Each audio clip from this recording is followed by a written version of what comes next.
bienvenido César a la nueva redacción del diario.es. Estamos con César Strawberry, miembro de la banda Defcon 2, escritor, que ahora mismo está terminando un libro y que el motivo de esta entrevista es porque viene a contarnos sobre qué va su nueva pieza, ¿no? Que esta vez no se va a subir a un escenario rodeado de amplis y decibelios de esos que afectan a... Los que me han dejado sordo. ¿Cómo? Así que cuéntanos un poco, ¿por qué te vas a subir a contar tu historia esta vez desde salas y teatros en lugar de en un escenario, de hacer música? Bueno, ya hace tiempo que venía dándole vueltas a explorar un formato en la onda monólogo, en el que pudiera hablar de cosas que me inquietan, experiencias que he tenido. Hay un abanico muy amplio y el formato canción me da para mucho, me ha dado para mucho siempre, pero tenía, a raíz de una serie de ponencias que fui haciendo en estos años de persecución en distintas universidades y centros cívicos y asociaciones, ponencias siempre sobre la evolución de los derechos humanos en España, en concreto con las dos legislaturas, en las dos legislaturas de Rajoy, que ha habido un recorte evidente. Pues a raíz de eso vi que tenía un discurso que a la gente le gustaba y que normalmente en ese tipo de ponencias me han funcionado muy bien. Yo tengo una forma de hablar pues bastante amena, porque soy bastante payaso en general en mi vida y me gusta entretener. Entonces, pues cuando vi que podía contar una historia seria, como es la de el recorte de derechos humanos, la estrategia de recorte de derechos humanos en España, en la que yo me he visto envuelto en primera persona, y contar también una experiencia humana y emocional que tampoco he contado mucho. En general, abrirme un poco al público más cercano que sigue a Defcon 2 de toda la vida, contar una serie de anécdotas que pocos conocen sobre el origen de determinadas canciones que luego de alguna manera han sido como premonitorias de lo que me ha pasado luego, es decir, de toda esta persecución, que en Defcon 2 hay un fenómeno que la gente dice que es Nostradefmus. Ajá, porque tenéis como letras muy, perdón, de corte, letras como muy proféticas, ¿no? Como puede ser Ciudadano Terrorista, ¿no? En la cual decías, ya tienes la negra, ya estás en la lista, no seas kamikaze, a ver qué es lo que haces. O sea, decía tu compañero, ¿no? Y entonces César Strawberry está haciendo un kamikaze ahora, subiéndose a los escenarios para contar su vida. Kamikaze para nada. Yo soy muy cauto, siempre que hago algo intento hacerlo con fundamento, es decir, con un discurso, por una inquietud real, no por un antojo, y en este caso no es nada kamikaze, llevo preparándolo hace mucho, es algo que también he podido testar en ese tipo de ponencias que he hecho. Veo que tengo cierta capacidad para la comunicación, digamos en solitario, que funciona, o por lo menos, a lo mejor ahora es un desastre, pero hasta ahora me ha funcionado bastante bien, y entonces creo que puedo ofrecer un espectáculo distinto. No es un monólogo de chistes al uso, que está muy bien, a mí me gustan mucho esos monólogos, y no digo que algún día pues también pueda hacer eso, pero de momento lo que quiero es acercarme al público que sigue al grupo desde siempre, también coincidiendo con una celebración de los 30 años de la banda que cumplíamos justo en el año 2019 y que íbamos a celebrar en el 20, entonces ante pues, el hachazo de la pandemia, pues esto me ha puesto un poco a huevo poderme poner con este proyecto más en serio, dado que todo lo que es el rock and roll pues todavía está en pañales otra vez. Hay muy pocos conciertos, no hay festivales, parece que el año que viene empieza otra vez, ojalá. Pero entonces, bueno, pues he aprovechado un poco también este parón, tanto para meterme de lleno con el libro, como para perfilar bien lo que es este monólogo, tratando de que sea un show, primero, divertido, entretenido, pero también, bueno, tiene cosas serias que cuento, ¿no? Y tras estos 5 años de tribunales y audiencias, ¿no le teme que digamos a lo que puede llegar a decir en esta nueva pieza? ¿Se ha ayudado algún abogado para hacer ese texto? A ver, hay un fenómeno muy curioso que les ha funcionado muy bien a toda la estrategia de la derecha que ha estado en el poder en las legislaturas de Mariano Rajoy para restringir derechos y libertades, y uno de ellos ha sido, como han ejemplarizado conmigo y con muchos otros perseguidos, es infundir miedo a ejercer tus legítimos derechos. Entonces eso nos conduce directamente a un fenómeno que es la autocensura. Hoy día todos tenemos esa sensación de que hablar es peligroso, de que puede haber problemas por hablar. Eso es algo nuevo, eso no existía antes. De esto también hablo en el monólogo, en ese cambio que se produce precisamente en esa quiebra del 11 de septiembre, lo que es la quiebra para los derechos humanos en el mundo, porque a partir de entonces se adoptan una serie de estrategias de recorte para que prevalezca la seguridad sobre la libertad, lo que es una dicotomía pues bastante chunga, porque no hay por qué elegir entre una y otra, se pueden combinar perfectamente en un Estado democrático real, pero todos los poderes ultraconservadores han aprovechado ese momento de miedo lógico en todos los países occidentales a ese terrorismo absolutamente loco, injustificado del yihadismo, para recortar derechos fundamentales que no tenían que haber recortado, que se trataba más de preservar esos derechos, precisamente que es lo que el terrorismo odia y lo que odia todo el yihadismo, los derechos y libertades de Occidente, pero Occidente lo que ha hecho ha sido aprovechar para recortarlos, no por vuestra seguridad. Eso repercute, vuelvo a la pregunta, perdona que me enrolle, como verás lo de un monólogo me sale solo, repercute directamente en nuestra forma de expresarnos socialmente, habitualmente, y en esa especie de gran hermano que nos vigila, que hemos creado ante todos a través de subir nuestra vida en directo en la trampa de langosta que en mi opinión son las redes sociales, ¿no?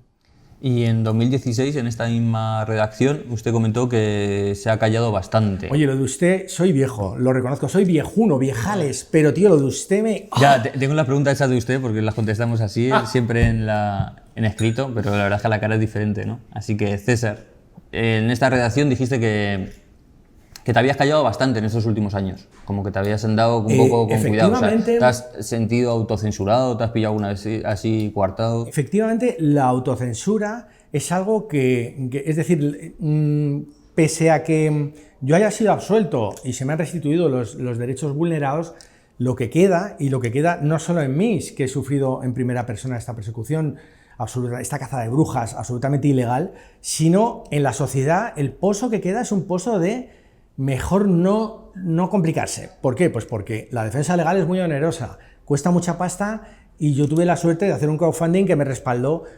masivamente todo mi público y mucha gente que incluso no le caía bien, pero le parecía que me habían vulnerado derechos fundamentales. Entonces, no todo el mundo tiene esa proyección social que le permite hacer un crowdfunding y que te paguen en la defensa legal, te ayuden a costearla, ¿no? Entonces, meterte en estos pleitos le hunde la vida a mucha gente. Yo todo lo que he pasado reconozco que lo he ido superando gracias al apoyo masivo del público en los conciertos y fuera de ellos. Pero quien no tenga público que le apoye, quien tenga un trabajo convencional y quien vaya a la oficina todos los días y le señalen como enaltecedor terrorista, como se me ha señalado a mí, y se utilicen adjetivos completamente fuera de lugar como filoetarra, proetarra, batasuno, todo esto que se utiliza con mucha naturalidad y que son insultos y calumnias que van quedando en lo que es tu imagen pública, eso en una persona, digamos, normal, es demoledor. O que lleguen tus hijos del colegio, yo no tengo hijos, me he hecho la vasectomía porque hice una canción sobre ello y soy consecuente, pero quien tenga hijos y vengan sus hijos del colegio y digan, papá, ¿eres terrorista? Porque me lo dicen, tiene que ser duro, tiene que ser terrible. Entonces, la autocensura se acaba imponiendo. Es decir, yo creo que la estrategia del Partido Popular ha sido imponer autocensura a través de ejemplificar con una serie de casos, que son los que todos conocemos, incluido el mío, pero con otros como el de Valtònyc, Hasél, La Insurgencia, Alfredo Ramírez, Cassandra Vera, son muchos, muchísimos, o ver pasar por los juzgados, es decir, que a gente famosa, como por ejemplo Wyoming, que tuvo que ir a declarar, o Dani Mateo, o Willy Toledo. Todo eso lo que hace es, en mi opinión, extender ese ejemplo, ejemplificar para que mejor callados. Calladitos todos y estamos muy bien calladitos. Esa es la idea. Yo en el caso, volviendo a la pregunta que me hiciste antes, perdona que me enrolle, ves que el monólogo lo llevo en la sangre, el tema es que tú me dices si he pedido asesoría legal para el monólogo. Me he negado a pedirla, porque supondría autocensurarme. Quiero decir, no puedo, esto es un espectáculo y la ley me respalda, la ley española y la ley europea. Otra cosa es que hay elementos absolutamente ideologizados en el sistema judicial que pretendan enturbiar la normal aplicación del Estado de Derecho. Pero vamos, las libertades están. Otra cosa es que una serie de jueces que están en las más altas instancias estén, como estamos viendo en el bloqueo del Poder Judicial en estos días concretos, absolutamente mediatizados por una ideología. Eso es un problema que tenemos muy grave. Ese es el problema, no las leyes. ¿Y cómo te ha afectado el vivir así durante 5 años, ¿no? Ahora se hizo también, llegó a todos los medios, Pablo Hasél y toda esta situación, pero tú has vivido algo también muy cercano. ¿Cómo, lo vas a hablar en el monólogo, ¿no? Pero adelántanos un poco, ¿cómo te afectó a ti, ya no solo lo personal, sino lo profesional, ¿no? ¿Cómo te afectó? No, para mí ha sido una transformación ruda. He tenido que hacer frente a una situación muy dura y yo en eso soy muy radical, en el sentido de que hay que adaptarse a esto y te adaptas, tío. Y me he adaptado y eso me ha obligado a prescindir y alejarme de muchas cosas, por ejemplo, a nivel emocional de mucha gente, porque no la quería vincular a mi desgracia, digamos. Es decir, me ha alejado, he intentado salvar a gente de mi entorno de que no les salpicase, vamos a decir, mi propia mierda, es decir, todo lo que se estaba diciendo de mí, que aún así ha habido un problema muy grande que ha sido la culpabilidad extensiva. Es decir, cuando yo he estado en el año y medio más o menos que he estado condenado en firme, porque antes he estado otro año y medio simplemente encausado, pero también denostado públicamente, vamos, tranquilamente, que les daba igual. En ese tiempo yo estaba condenado por enaltecimiento del terrorismo en Twitter, entonces yo hubiera entendido a lo mejor que hubiera habido protestas porque yo siguiera teniendo una cuenta en Twitter. A lo mejor, oye, pues que le cancelen la cuenta. Puedo pensar ese tipo de cosas, porque va relacionado con un supuesto delito que en ese momento yo estaba condenado, ¿no?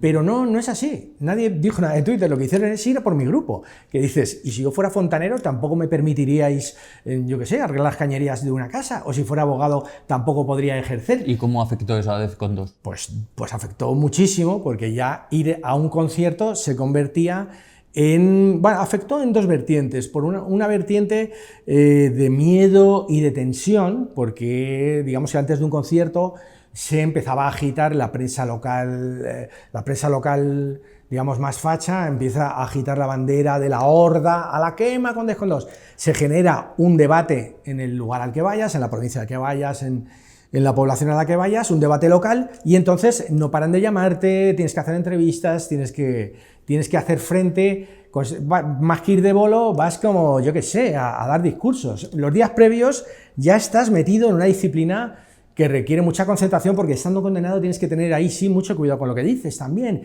y requiere un esfuerzo mental muy, muy duro al que yo me he tenido que hacer. Y luego tiene otra vertiente, que es la del efecto Streisand, es decir, la gente no es imbécil, la gente no se cree lo que dice la horda pepero boxera ciudadanera, digamos, ¿no? No se lo ha creído nunca. Mayoritariamente vivimos en un país bastante tolerante, más tolerante que lo que quieren nuestros dirigentes. Entonces, eso lo que terminaba convirtiendo determinados conciertos en auténticas fiestas de la libertad de expresión. Venía mucha más gente de la que estaba previsto e incluso generaba que salieran otros conciertos en ayuntamientos de los llamados del cambio, es decir, de izquierdas, en apoyo a la libertad de expresión. O sea que es un doble juego al que hay que hacerse, pero es duro porque no tiene mucho que ver con lo que es el rock and roll y con lo que es la música. Y otra cosa que quería puntualizar, que me parece muy importante, es el hecho de que se ha extendido la pena a las 11 personas que componemos la crew de Defcon 2 en gira. Es decir, gente que no tiene absolutamente nada que ver con los tweets que yo había escrito y que en la televisión se los expone públicamente en vídeos que hay por ahí circulando. Y claro, esta gente pues tiene unas vidas convencionales a lo mejor en las que esto les ha supuesto pues tener que dar unas explicaciones que no tienen por qué, ¿no? Y cosas así. Ha sido muy duro en todas las vertientes, pero yo he hecho un gran esfuerzo para mantener la cordura y mantenerme firme y sobre todo no reconocer nunca una culpa que jamás tuve. Es decir, no ceder al miedo y a la presión, que ha sido mucha y doy fe, mucha. O sea, en febrero del año pasado el Tribunal Constitucional falló a su favor, ¿no? O sea, desde entonces está limpio, por así decirlo, ¿no? Está como todo más tranquilo, ¿no? Parece ser, pero esto ha afectado, como me comentabas, a tu carrera personal y profesional y a la de tu crío. Entonces, César ha sido víctima de la Operación Araña, ¿no? O sea, como que... De una de ellas. De una de ellas. 4. Y creo que la has catalogado alguna vez como una maniobra política para difundir miedo a hablar y todo esto, ¿no? Y entonces, ahora, ¿tú qué puedes decir a otras personas como que utilizan sus letras las usan como una herramienta para... Yo lo que he hecho ha sido mantenerme firme en la defensa de mi derecho a la libertad de expresión y a la libertad creativa. Y todo lo que ha ocurrido alrededor mío, mientras yo defendía esto, ha sido la distorsión de un Estado de Derecho. Yo he estado defendiendo un Estado de Derecho y el hecho de que mi caso haya llegado al Tribunal Constitucional y que haya sido absuelto por una mayoría de 11 magistrados contra uno, que siempre hay alguno que debe más favores que los demás, que es, digamos, es una goleada absoluta, es algo que no se produce ya tantas veces en el Constitucional, y eso lo que ha hecho ha sido es ensanchar el límite de la libertad de expresión en España, que era lo que se ha venido cuestionando en estos 5 años de persecución, con lo cual he ganado yo y ha ganado toda la sociedad con mi lucha. Porque yo no ha sido mi lucha, ha sido una lucha de muchísima gente, toda la gente que me ha apoyado y toda la gente que no ha tenido, digamos, la suerte de ser escuchada por un tribunal, por nuestro alto tribunal, como es el caso de Hasél, de Pablo Hasél, o de Valtònyc, o de Alfredo Remídez, que son personas que han sido condenadas a cárcel, y que esos casos, cuando lleguen al Tribunal Europeo de Derechos Humanos, los devolverán en forma de condena a España y les obligarán a absolverlos. Ahora, el daño ese que se ha generado, es a lo que voy también con el monólogo, que lo que se busca con esto es ejemplificar y ejemplarizar en la gente para que nos callemos. El daño ese afecta a lo mejor a 3 generaciones de gente que en esos 10 años que puede tardar tu caso, desde que te detienen hasta que llega al TDH, pues a lo mejor hay 3 generaciones de gente que acceden a su plena participación ciudadana, gente joven, y ya, bueno, pues eso, inmersión en el mercado laboral, independizarse de casa de los padres, emparejarse, lo que sea, y ya dicen, bueno, pues mira, mejor ya salen de casa con el chip de mejor callarse, no te la vayas a jugar porque están las cosas como para meterse en gastos de abogados. ¿Y qué mensaje le pueden mandar a esas personas que utilizan la escritura como una herramienta para su opinión política o para criticar el Estado? Pues que tienen todo el derecho a hacerlo, que las leyes españolas, la propia Constitución nos respalda la libertad de expresión, que el Convenio Europeo de Derechos Humanos al que España y la Judicatura Española debe obligada obediencia, aunque se escaqueen como puedan, pero deben obligada obediencia, avala el derecho a cantar lo que quieras, a decir lo que quieras, siempre dentro de lo que es el marco de la cultura que goza de lo que es lo que se llama la libertad creativa y el pensamiento libre. Eso es así. Lo único que se excluye de eso, y lo dice la directiva 451/2017, para que veas que me he empapado cosillas, de la Comisión Europea, que parece hecha especialmente para España en ese momento, en 2017, dice que el delito de enaltecimiento de terrorismo y humillación a las víctimas solo será delito si hay una inducción fehaciente y demostrable a la comisión de un acto violento contra alguien. En ningún caso de los enjuiciados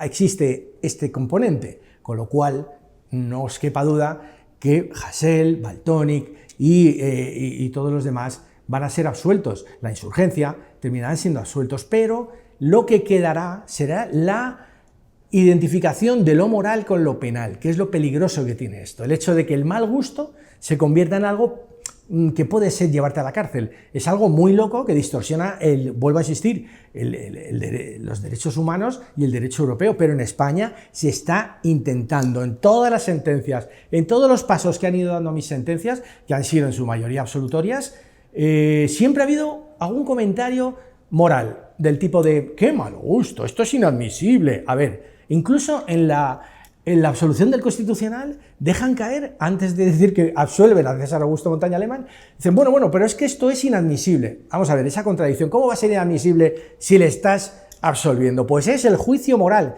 que es el que quieren que quede ese run del juicio moral y que se aproxime a lo penal, que es lo que hacía la Santa Inquisición o lo que hacen las dictaduras y las teocracias. Y hoy en día sigue siendo víctima de eso, o sea, al fin y al cabo tu imagen ahí se ha dañado, o sea, se ha manchado por un juicio moral a pesar de estar exorado completamente, ¿no? O sea, ¿en qué momento estamos en la sociedad española? Un lugar donde el humor negro, de Cervantes a Valle Inclán, ha sido algo tradicional, ¿no? Y tú estás por 6 tweets, ¿no? O sea, ahora mismo Quevedo tendría que vérselas por sus textos delante del Tribunal Supremo. No es así, es que vuelvo a insistir, no es así. Esa es la distorsión que han creado. El hecho de que creamos esto que acabas de decir, que por ser exonerado al final te queda lo de aquello de Maquiavelo, calumnia, que algo quedará. No es así, eso es ilegal. Es decir, hay que tener en cuenta que toda esta estrategia desarrollada al amparo de lo que se ha llamado las cloacas policiales que ahora mismo están, y las operaciones ilegales como la operación PISA, operación Pablo Iglesias Sociedad Anónima, la operación Cataluña o la operación Kitchen, por la cual el propio exministro de Interior está siendo, probablemente parece ser que va a ser enjuiciado. Es decir, toda esa ilegalidad ha dado lugar a ese tipo de interpretaciones que son erróneas. El Estado de Derecho en España funciona en cuanto a que tiene unas leyes que siguen siendo las mismas antes de esta ofensiva contra las libertades.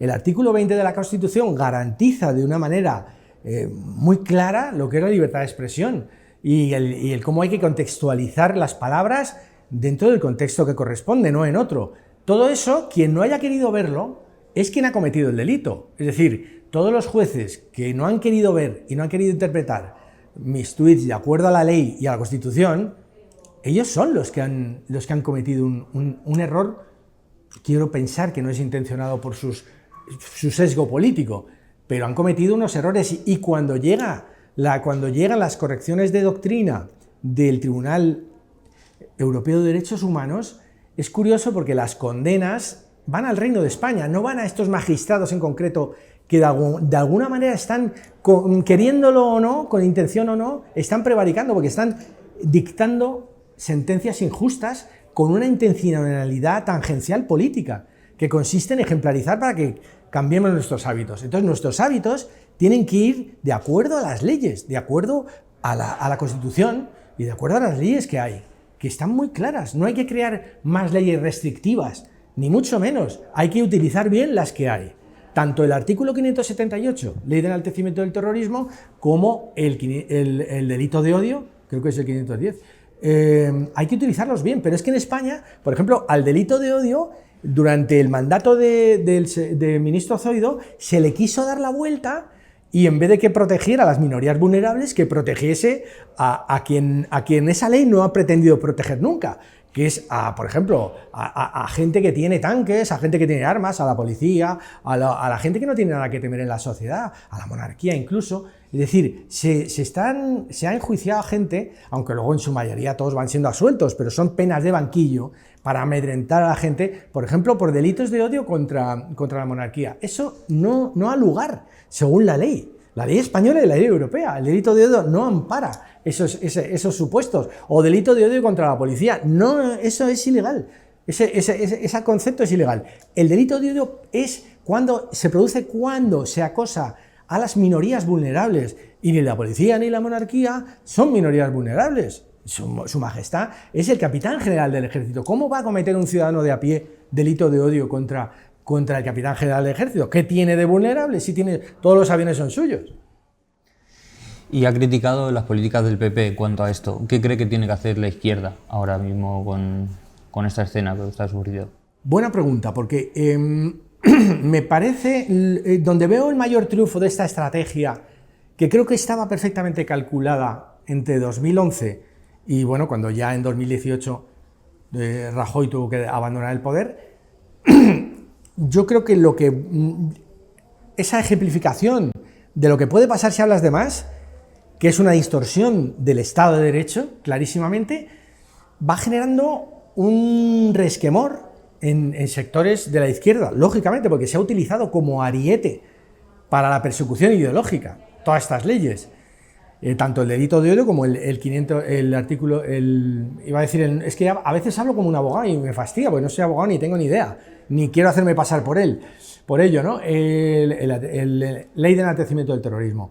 Estas leyes se ha pretendido, se las ha distorsionado, pero si se sigue la correcta interpretación de estas leyes que exige Europa, ese sistema judicial europeo al que España debe obligada obediencia, nadie habría sido encausado. Pero, de algún modo, se acaba creando un rencor por el cual se acaba exigiendo que ese mismo ejemplo se siga contra gente que opina de derechas, pues cosas, pues voy a poner por ejemplo, que lo pongo muchas veces, un Jiménez Los Santos. Mucha gente, es que se pasa a 3 pueblos, cuando él dice que es hora de poner bombas en las cervecerías de Múnich, o que si tuviera una escopeta, una Lupara en este caso, escopeta italiana, dispararía a Vescansa, Errejón y Pablo Iglesias. No, los jueces ni la fiscalía interpreta que eso pueda ser un delito de enaltecimiento del terrorismo o de amenazas o algo. Sin embargo, a mí me parece bien que sea así. Lo que pasa es que la interpretación que se hace con la gente de izquierdas es completamente distinta. Pero lo que no puede hacer la izquierda ahora, digo ahora o mañana o en cualquier momento, es pretender que lo que se ha hecho con la izquierda se haga también con la derecha, porque sería ahondar en ese error, en el error de criminalizar las palabras cuando en ningún caso las palabras son hechos. Que esa es otra de las confusiones que me parecen terribles. El hecho de que se interprete, no, es que ha dicho, sí, pero no ha hecho. Hay un mundo entre decir y hacer. Ese tipo de cosas, creo que la obligación de cualquiera que se considere progresista es tener la piel más gruesa y ser más tolerante que lo que han sido, en este caso, por ejemplo, conmigo, o de lo que han sido con muchos otros, porque no se trata ahora de una política de trinchera, de vamos a meter a estos en la cárcel, no, ahora a los otros, no. Se trata de que nadie vaya a la cárcel por cantar, por actuar, por hacer un chiste, por hacer un monólogo. Ese es el objetivo de una democracia.